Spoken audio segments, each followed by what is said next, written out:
What's up everybody and welcome to the channel. In today's video, we're checking out the 2025 BMW X1. This is an xDrive 28i finished in Cape York green. MSRP is $52,600. Big shout out to Hendrick BMW Charlotte for providing this new car for today's video. Check out their website linked below. Would you buy this instead of a typical brand? You take one package off, it's the same price as a CR-V. So let's get into the X1, see what it's got to offer. Underneath the hood of the 2025 BMW X1 28i, you're going to get a 2-liter inline 4-cylinder turbocharged engine. This is paired to a 7-speed dual-clutch transmission. It is also all-wheel drive. Curb weight's going to be around 3,700 pounds, and it runs on a 14.3-gallon fuel tank. You can also expect 24 miles per hour in the city with 33 out on the highway. The overall length is 177.1 inches with the wheelbase at 106. Height is 64.6 inches with width at 72.6. Ground clearance is also 8.1 inches. Moving on to the styling with the 2025 BMW X1. For BMW's smallest crossover, this has a really good design and proportion. It looks really nice and properly sized. We have a nice set of BMW's LED headlights with a dark housing, daytime running lights, blacked out upper grille with the traditional kidney-shaped style. There's a safety sensor integrated. I like the black trim, active shutters, forward-facing camera, and forward-facing parking sensors. You're going to get more gloss black trim throughout it, active shutters down below with more nice openings, and then we have radiators on the side, functional vent as well to provide some airflow. It's a really sharp-looking, smaller crossover. Honestly, it looks fantastic. It doesn't just look like the cheap BMW. It looks really much like an X5, just smaller. You have some sharp body lines throughout the hood with your BMW logo, sharp lines cutting towards that windshield. And this color really looks fantastic in the sunlight, especially with these wheels, the black trim, and the calipers. You're gonna get more body colored throughout the side, nice front fenders, and then I really like the BMW individual wheels, multi-spoke look. They are 20-inch diameter. We also have a very large brake caliper up front. You're gonna get more sharp body lines throughout the whole side profile, gloss black trim down below, flush mounted design for the door handles, and then gloss black on the mirror caps. You can see the integrated turn signal camera, all gloss black trim throughout the windows, and even a panoramic roof up above with a small shark fin antenna. For the side profile, again, very proportional, looks really good. This has got to be one of the best looking basic entry-level cars for a premium brand. BMW really styled this to look perfect. You have a nice integrated spoiler up above with your third brake light, all gloss trim, and a 3-dimensional design for the taillights. Rear bumper has all of your parking sensors, more of the gloss black trim, sporty looking rear diffuser, your xDrive 28i badge, sharp lines throughout the center with your logo and camera. Honestly, really can't complain. They just nailed the styling. This is a great spec to check out. For the key fob, we have the updated BMW fob with the BMW badge, buttons on the side as well. Of course, you can just leave it in your pocket and you can set it to walk up to the car and it'll automatically unlock. This has the black perforated Vaganza interior, so a nice synthetic leather. Sporty looking interior for sure. And then along the door panel, I like how you're gonna see all this stitching and soft touch, which again, you don't normally see on the entry-level cars. So nice and soft with the stitching, more padding, padded armrest, all of your basic controls, a nice grab handle, part of the Harman Kardon audio system with memory seating, release handle, trunk release down below, and storage. For the seat, you're going to get your power controls throughout it, and I like the contrast stitching, perforations, adjustable leg rest, and they're actually pretty decent bolsters. This is really comfortable. Nice design, making our way up the backrest. Again, very, very sporty looking car. And then black leather wrapped steering wheel with silver trim and your logo. And then now inside the 2025 BMW X1, keep my foot on the brake, we can go ahead and fire it up. 4 cylinders are going to start right up. For the steering wheel, you got your BMW logo right in the center, some cruise control settings on the left, and then controls on the right side for the screen as well as audio. We have the M logo down below as well. Little paddle shifters with a boost icon you can hold for a little bit more power out of the 4-cylinder. Stock on the right for windshield wipers, and then turn signals over on the left. For the digital gauge cluster, it's actually pretty nice. You have a pretty configurable design. I can hit the settings icon, and we can change all sorts of the content you want to see in the center. So pretty nice setup for an entry-level car. You can also design that differently, which is a pretty cool touch. Heads-up display, we can also configure that as well. So pretty cool layout for sure. Over on the left side, we're gonna get some basic headlight controls, mainly automatic. We have some silver trim, more of the stitching across the dash, heads-up display unit, and I really do like the soft touch material with stitching throughout the upper doors and dash. It definitely gives us a bit more premium vibe. Passenger air vents are located over here with silver and gloss black, and then the driver's second air vent is this whole center one. For the multimedia screen, it's very similar to your typical BMW. On the home icon, you can scroll this left side up and down. You're gonna get a lot of bits of information that are gonna come up. Pretty simple, you can go through it. You have shortcuts on the far left side as well to get into all of that. Back icon, and then back to the home screen, you can see the nav, of course. We have different tiles here with all sorts of different adjustments. Fan speed icon is how you get into all of the climate controls, so you do have to tap that every time you change your fan speed. You have that, all those controls, temperature down below that, which is going to be there on every single menu with heated steering wheel and seats. If I go ahead and take the car, put it into reverse, you get a nice backup camera with a top-down view, and you also have kind of a 360 camera view as well.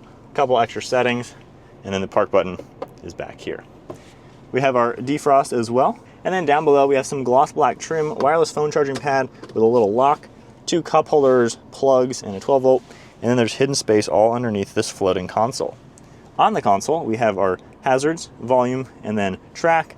A couple different controls right here. I can tap the center icon, and you're gonna get into a couple driver settings, which you can make adjustments to.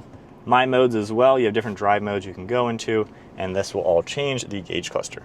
So nice design for a simple car, really laid out pretty well. You have a nice padded armrest with some stitching, pressing that, it's gonna open up sideways, and we have a decent amount of space, maybe for your keys, a couple coins or something simple, not really a cell phone gonna fit. Over here, we have a large glove box. And then one last look at the interior. This is BMW's newest design, so a little bit interesting. However, for the price point, I feel like it's laid out nicely. It just takes a little bit getting used to. You're gonna get a massive panoramic sunroof shade up above with all of your dome lights, and then a thin mirror with garage door buttons underneath.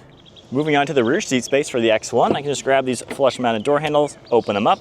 Door panels finished off similar to the front. You're gonna get somewhat of a soft touch plastic, padding on the armrest. You have the same cool shiny silver and the grab handles. This can seat 3 people, and we have the same nice seating surfaces with the perforations. All the headrests will even pop downwards for better driver visibility. And then you can see in the center, we have cup holders and an armrest. Down below, we're gonna get air vents along with USB ports, and then just a nice layout overall with these seats. So hopping into the back seat with the X1. So at 5'11", to be honest, I actually sit here pretty well. So I'm sitting here with a lot of headroom, which is nice to see. The sunroof, of course, goes all the way into the back, and these seats are at a really good recline. This is quite comfortable. Driver's seat is at my height. I have good knee room and foot room.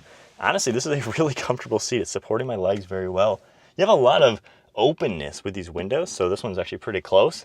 So honestly, if you're looking for a family crossover, maybe you don't want to get a CR-V or a RAV4 for not much less money, you know, this X1 could be a pretty good family car with the cool luxury vibe of a BMW. Taking a look at the cargo space, I can just tap the button underneath the logo, and we have our power operations for that lift gate, even a nice privacy cover. It's a pretty squared off interior here. We have the all-weather floor mats and things like that. We can even grab the floor, and we have subfloor storage. You're gonna get a cubby and light on the right side, an extra cubby over on the left side, and then there are just manual straps along these seats to fold them all down. There are gonna be 3 individual seats that'll fold nice and flat, giving you a pretty decent amount of cargo space. You have the button up above.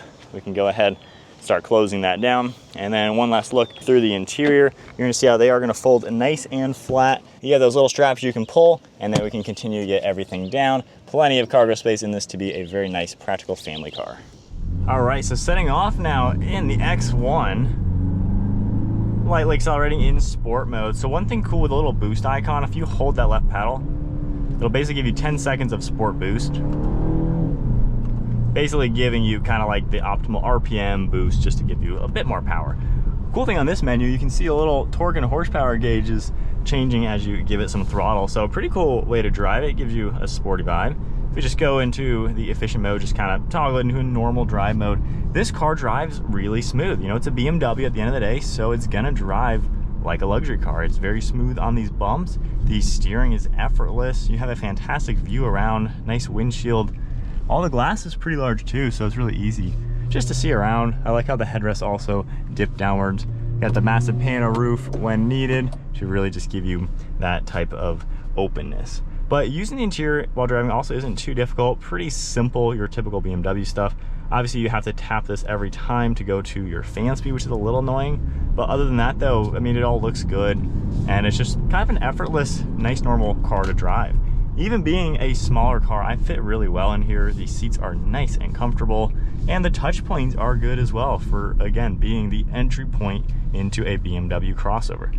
So they really didn't make this, you know, a car that's full of sacrifices. It's a nice car. Looks a little interesting. It's gonna take you some getting used to, I think, the newest BMW layout. But even just spending some time with this today, I'm starting to like this a little bit more than I initially expected. It also takes bumps well. You don't really hear anything rattling or anything. The brakes are nice. And then with the turbo 4-cylinder and that dual clutch, you gotta let it engage a little bit in that slow speed, but once you get moving, it shifts very smooth, very seamless. There's tons of power, and I'm not even flooring it being a brand new car, but you got some power in this little car to where you can totally just use this for kind of anything, and it's sporty enough. You can tone it down and not get the packages that this one has. Obviously this has the bigger brakes and things like that to be a bit more fun to drive, but you can get these in a pretty simple spec without even spending too much money. Man, just giving a little bit of an acceleration, this thing starts to pull. So this is peppy without being, you know, a crazy expensive car. And when you look at the pricing, this is pretty much in line with some generic brands that are not going to be this peppy. So I think BMW's done a cool job with their entry price point car, this X1. Not hating driving it. I think it's got a good blend of everything for being a smaller car. So my honest thoughts with the 2025 X1. So obviously this is the price point BMW, the entry point into the brand if you're looking for a crossover. I feel like they did a pretty good job. It doesn't feel as cheap as I initially was expecting. When you first look at the interior, these new interiors on BMWs are a little odd. They're taking people getting used to just kind of looking at them and seeing how they all are designed. I think in person, especially this one with the nice soft touch and stitching all throughout it, this one's a really nice spec for sure. Exterior, no complaints. It is one of the best looking small crossovers out there by far. I mean, it just looks great in every angle. I love this color combination too. I'm really impressed with just how this car looks. With that said, the interior, I'm growing on it, I would say. I'm getting used to the screens, how everything works. It's not that difficult once you kind of get used to how the screen itself works and get used to looking at it. I think the dash looks fine. This center section area, once you, again, start getting used to it, it's not bad. There are some basic cheap plastics, but then again, you know, if you take the one package off this car, it's the same price as a CR-V, as a RAV4. So you have to keep in consideration that this isn't an expensive car. This is priced with generic brands, and yet it's a little bit nicer, honestly. And with the power that this car has, this thing's quick. This is a lot quicker than the generic brands. You don't get nearly 300 pound-feet of torque from a CR-V. So this is a pretty cool way to go, and it drives really nice. I think that's one of the biggest things you're going to be getting when you're paying for a BMW. You want a car that drives well, has good build quality, and when I'm just cruising in this, I'm comfortable in it. It feels nice. It feels like a nicer premium car. And when you do compare this to a loaded RAV4 or CR-V, this chassis feels tighter. It feels more like a higher quality vehicle. And I say that in the sense of just, you know, being a generic car, they're not as like put together in the same way that a European car is. These are built very tough. You can tell that they have just that luxury DNA in them. The generic brands are fine, obviously insanely reliable too. BMWs are pretty reliable in the modern world, so I wouldn't really be too concerned with reliability. But this feels like a high quality luxury car, even though it's on a budget.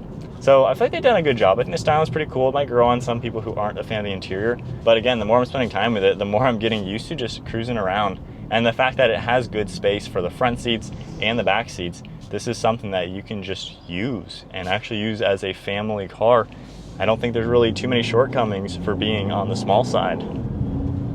The power and the way it drives is what you're paying for, I think. You don't get this driving dynamics in a Honda or a Toyota or a Hyundai. Those just don't have this level of driving. I know it's hard to maybe convey that in words, but this drives nice. It has the premium feel that you would expect from something with a BMW logo without the premium price tag. But there's a full look at the 2025 BMW X1. Pretty cool crossover to take a look at.